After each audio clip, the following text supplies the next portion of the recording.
repair and sleep, and so it's very important for players to realize this. I mean, like it's their job, and it's a sport, and if you don't take care of your injuries, then you're going to fail. Now, when you look at the regime of the players, what would you recommend?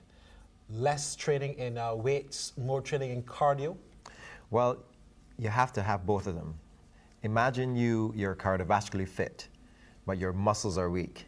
You feel it, you can go along, you're not tired, but your muscles would not allow you to go the distance, and vice versa. So you have to be fit in aerobically, and you also have to be fit anaerobically. A lot of the times with the injuries, or when you watch coaching, guys being coached, they're doing a lot of drills, they're running back and forth and doing feeling and stuff like that. But they're getting aerobically fit, but they need their muscles strengthening. They need to, like that fall, they need to be able to take a fall because their muscles are strong enough to take that compression or that blow, and if they're just fit aerobically and not anaerobically, then their muscles are ready to, because they're working hard, the muscles are not strong enough, and their muscles are ready to give at any time. Now, Wendell, the captain of the West Indies team, Chris Gayle, only today, Joey Carew, the former chairman of selectors, says he's exceptionally disappointed that Gayle is playing in the side, and admittedly, he's saying that he's not fit. Gayle is saying that he's not fit, but he continues to play. Isn't it setting a bad precedent for perhaps the rest of the team members? And also, isn't it saying to those who are on the sidelines because of unfitness that certain people can get away with it and certain can't? It's a fine line. As a leader, obviously, one wants to be out there. He strongly believes that his presence, and his skill levels, too, will assist the team in carrying out the task, which is ultimately in winning.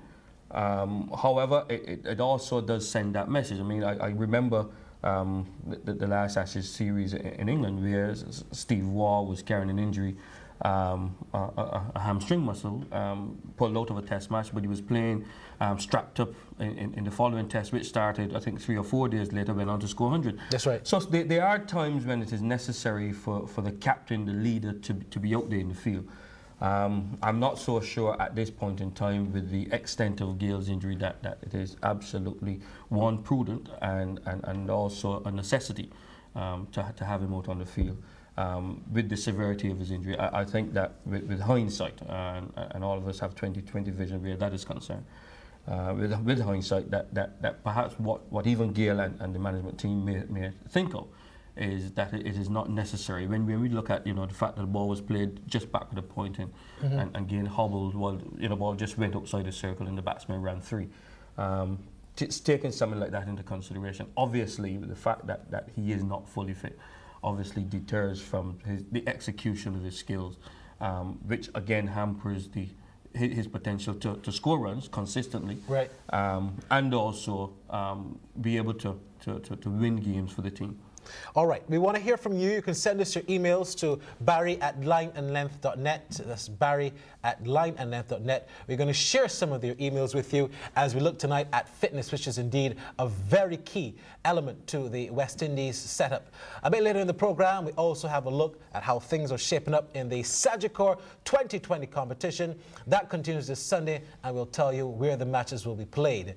Also, we continue our flashback tonight as we look at the 1984 Test match, which has been also exciting. All this and more on Sagicor's Line and Length. We'll be back in 30 seconds.